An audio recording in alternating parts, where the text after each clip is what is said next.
চলো আজকের ক্লাস শুরু করছি। তো আজকে পোলারাইজেশনের যে পোর্শনটা আমরা করব সেটা হচ্ছে লাস্টের যে দিকটা বাকি আছে। তো আজকে আমাদের পোলারাইজেশন কমপ্লিট হবে এবং আমরা ইলেকট্রোম্যাগনেটিক ইন্ডাকশনও হয়তো আজকে শুরু করব। যাই হোক, তো আজকে শুরু করছি। প্রথমে আগের দিন যেটা করিয়েছিলাম সেটা তোমাদের বুঝিয়েছিলাম, how will you distinguish between plane polarised light, unpolarised light and partially polarised light. আজকে শুরু করছি প্রথম জিনিস, তার নাম হচ্ছে ল অফ মলাস। হেডিং দেবে ল অফ মলাস। এই পোর্শনটা থেকে সিবিএসসি তে আর ওয়েস্ট বেঙ্গল বোর্ডে খুব কোশ্চেন আসে, বাট আইএসসি তে কম কোশ্চেন আসে। রিপিট করছি আমি, আইএসসি তে কম কোশ্চেন আসে। কিছু কিছু আইএসসি বইতে এটা অপশনাল করা আছে, বাট আইএসসি স্যাম্পল পেপার এবছর নয়, তার আগের বছরে যদি তুমি দেখো তাহলে ফার্স্ট কোশ্চেন ছিল write down law of Malus. CBSE তো প্রচুর কোশ্চেন আসে এখান থেকে, তাই ভালো করে শুনবে। হেডিং দাও ল অফ মলাস। আচ্ছা, কি বলছে? খুব সহজ জিনিস, বাট একটু স্টুডেন্টরা গুলো এটাই মেইন জায়গা, আর কিছু নেই ইয়েতে, কি বলে তোমার পোলারাইজেশন। তো প্রথমে লিখে নিই হোয়াট ইজ ল অফ মলাস, তারপর এক্সপ্লেন করব। লিখে নাও আগে, when a beam of completely plane polarized light, completely plane polarized light is passed through analyzer,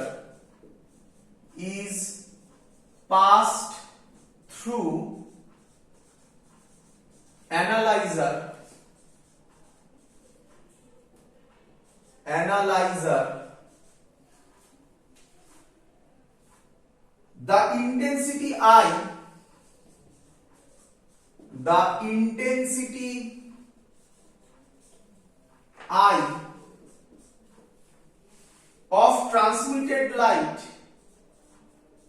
of transmitted light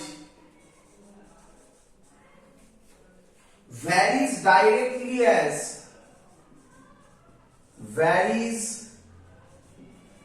directly as the square of the cosine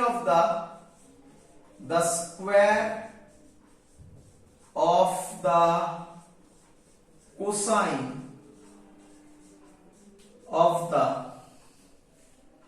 angle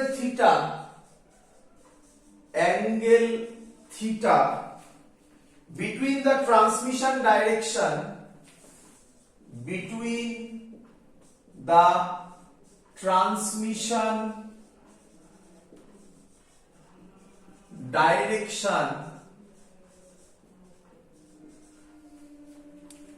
of polarizer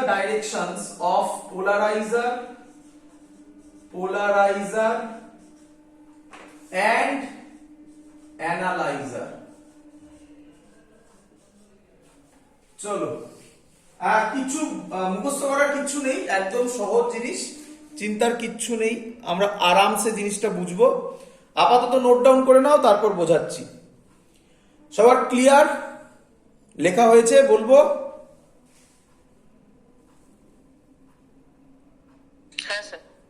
চলো। প্রথম কোশ্চেনে তোমরা যেটা আটকাও, আগে দেখো, কিছু মুখস্থ করতে হবে না, পুরো কনসেপ্টে চলে আসবে। আমাকে বোঝাতে দাও, তারপরে তোমরা এটাকে জাজ করো। প্রথম যেটা প্রবলেম সেটা হচ্ছে এই স্টেটমেন্টটা, তোমরা এটার সাথে প্রথম দেখলে এখনো পর্যন্ত, অ্যানালাইজার। আচ্ছা, তোমরা তো পোলারাইজার জানো, পোলারাইজার তো আমি আগের দিন তোমাদের পড়িয়েছি, পোলারাইজার, পোলারয়েড। আজকে নতুন যে টার্মটা এলো সেটা হচ্ছে অ্যানালাইজার। তো সেটা বোঝানোর জন্য একটা ছোট্ট এক্সপেরিমেন্ট বলবো। কেন এক্সপেরিমেন্টটা বলছি? হোয়াট ইজ অ্যানালাইজার এটা ফিল করানোর জন্য। দেখো কত সহজ জিনিস। আচ্ছা, আমরা এক্সাম্পল করেছি হোয়াট ইজ পোলারাইজার, অনেক কিছু হয়, আমরা এক্সাম্পল করেছি টুরমেলাইন ক্রিস্টাল। তো আমি ধরলাম এটা হলো টুরমেলাইন ক্রিস্টাল, এটাকে বলা হয় পাস অ্যাক্সিস, এটা হলো আনপোলারাইজড লাইট। সবাই আশা করব নোট ডাউন করে নিয়েছো এগুলো, আগের দিন সব শেখানো হয়েছিল, আগের ভিডিও দেখে তারপর এগুলো দেখবে। এত অবধি ক্লিয়ার ছবি?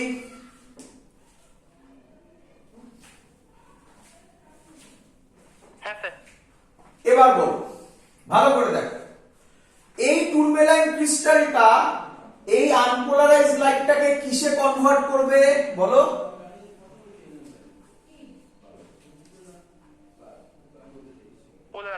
Polarised light. কোন ডাইরেকশনে ভাইব্রেশনটা থাকবে? এই যে পাস অ্যাক্সিস এর প্যারালাল ভাইব্রেশনকে অ্যালাউ করবে। তাহলে আমি বলতে পারি এখানে যে ভাইব্রেশন থাকবে সেটা এটা। বলো সবাই এত অবধি বুঝলে কিনা? আচ্ছা, কে পোলারাইজড লাইট তৈরি করলো? অ্যান্সার হচ্ছে এ, তাই এর নাম পোলারাইজার। ভালো করে বুঝবে, পোলারাইজার। কে পোলারাইজড লাইট তৈরি করলো? অ্যান্সার হচ্ছে এটা। এটা মানে কে? টুরমেলাইন ক্রিস্টাল। এরকম কোনো মানে নেই যে টুরমেলাইন ক্রিস্টাল মানেই সে পোলারাইজার হবে। আবার রিপিট করছি, সহজ কথা, যে আনপোলারাইজড লাইটকে পোলারাইজড লাইটে কনভার্ট করে তার নাম পোলারাইজার, সিম্পল থিং। তাহলে কে পোলারাইজড লাইট তৈরি করলো? টুরমেলাইন ক্রিস্টাল, তাহলে এর নাম হবে পোলারাইজার। ক্লিয়ার?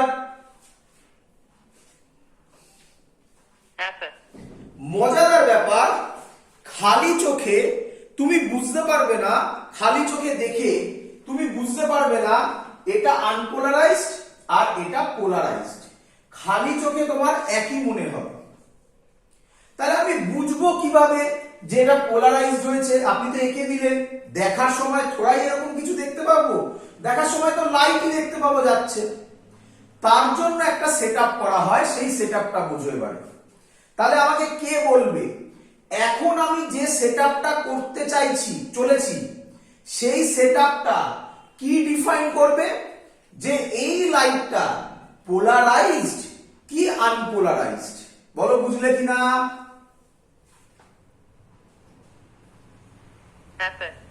তাহলে এই যে সেটআপটা এটা পোলারাইজড কি আনপোলারাইজড ডিফাইন করবে। তাহলে আমি কি বলতে পারি এখন আমি যে সেটআপটা আঁকতে চলেছি সেই সেটআপটা এই লাইটটাকে অ্যানালাইজ করবে? বলো বুঝলে কিনা?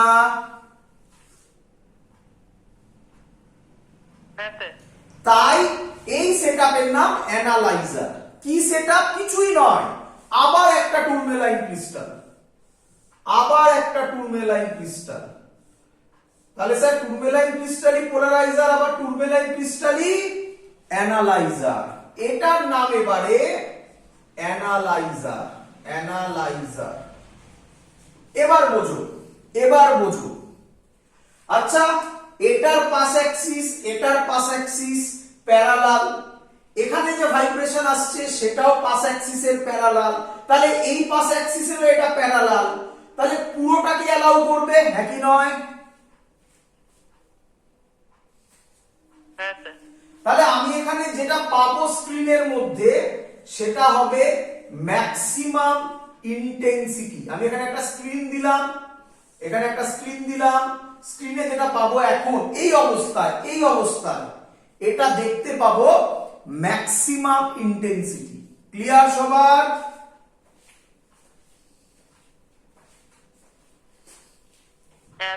এবার বুঝো। আচ্ছা, আমি যদি এবার এই পোলারাইজারটাকে ভালো করে, আমার হাতটা দেখো, আমার হাতটা পোলারাইজার, এটা পোলারাইজার। এবার যদি আমি ভুল বললাম, এটা অ্যানালাইজার।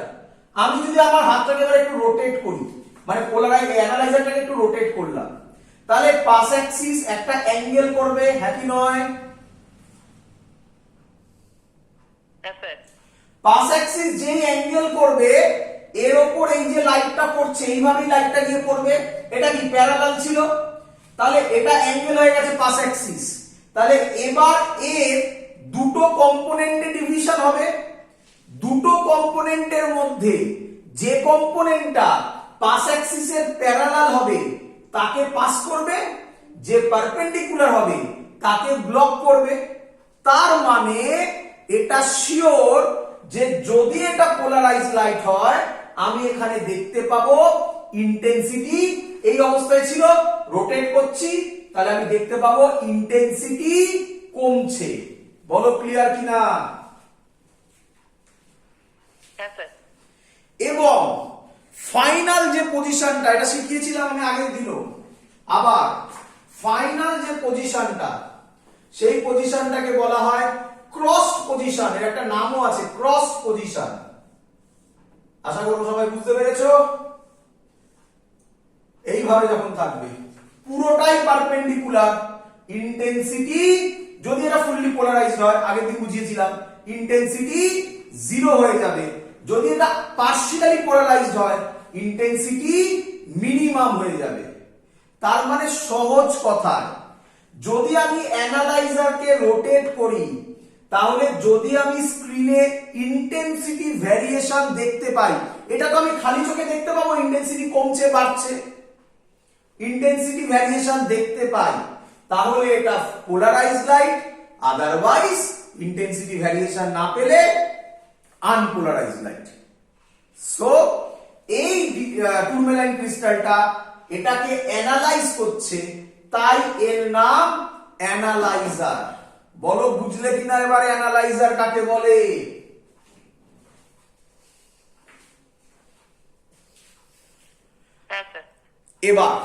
এবার ল অফ মোলাসে ঢুকছি। দেখো সেখানে হয়ে গেছে অলরেডি, যেটা বোঝালাম এটাই ছিল ল অফ মোলাস। আর একটু ভালোভাবে আবার একই ছবি আঁকবো। আচ্ছা, আর পুরো টুরমেলাইন ক্রিস্টাল আঁকছি না। প্রথমে টুরমেলাইন ক্রিস্টালের পাস অ্যাক্সিস এটা ছিল, বলো আমাকে এর পাস অ্যাক্সিস আর এর পাস অ্যাক্সিসের মধ্যে অ্যাঙ্গেল কত এখন এই অবস্থায়? 0। 0। ভেরি গুড, মাথায় রেখো, সাইডে লিখে রাখছি। যখন থিটা 0 ডিগ্রি তখন আমি বলতে পারি আই ইন্টেন্সিটি ম্যাক্সিমাম। বলো ক্লিয়ার হলো কিনা সবার? এবার ভালো করে শুনবে কি বলছে। যদি আমি এবার এটাকে রোটেট করি তার মানে এটা এরকম ছিল, এখন এরকম হয়ে গেল। তাহলে ভালো করে বোঝো, ভালো করে বোঝো। বলো আমাকে এটা কার পাস অ্যাক্সিস?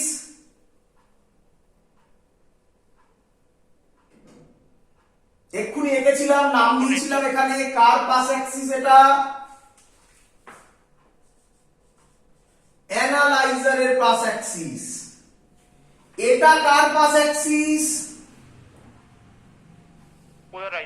পোলারাইজার। তাহলে এটা আমি এবার তুলে এখানে আঁকছি। এই আমি সলিড লাইনে আঁকলাম, এটা সলিড লাইনে আঁকলাম, বুঝতে সুবিধা হবে। তাহলে এটা পোলারাইজারের পাস অ্যাক্সিস, এটা অ্যানালাইজারের পাস অ্যাক্সিস। বলো এদের মধ্যে অ্যাঙ্গেল কত? আমি বলতে পারি এদের মধ্যে অ্যাঙ্গেল এইটা, এটাকেই বলা হচ্ছে theta.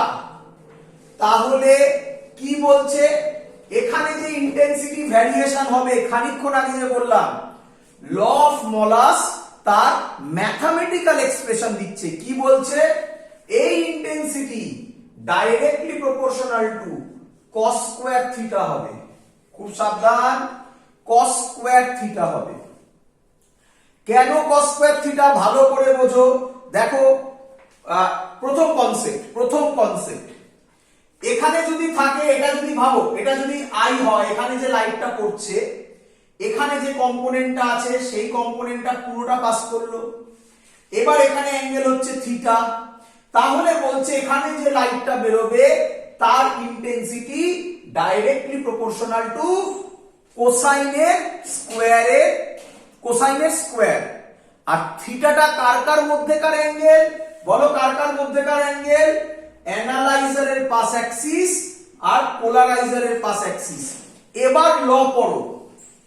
when a beam of completely plane polarized light, এই যে completely plane polarized light is passed through analyzer, এই যে analyzer, the intensity I of transmitted light, এই যে intensity I of transmitted light varies directly as the square of the cosine of the angle theta, between the transmission directions। Transmission direction মানে এই pass axis কে বলছে।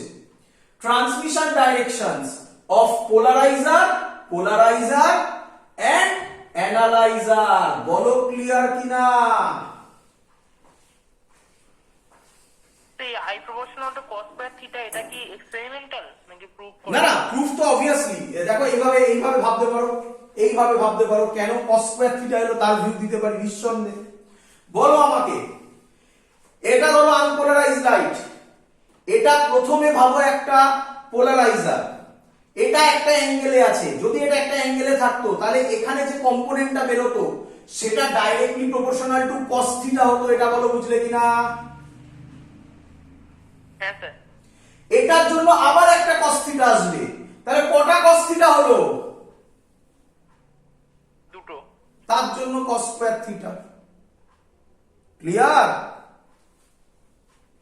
হ্যাঁ sir. চলো তাহলে আমরা বলতে পারি, ভালো করে শুনবে, I ইজ ইকুয়াল টু, এখানে লিখে নাও মলাস ল অফ মলাসের মধ্যে I directly proportional to cos square theta. ছবি ক্লিয়ার আশা করি, কোনটা থিটা কোনটা I সবকিছু। I প্রপোর্শনাল সাইন তুললে একটা কনস্ট্যান্ট আসবে, সেটাকে আমরা I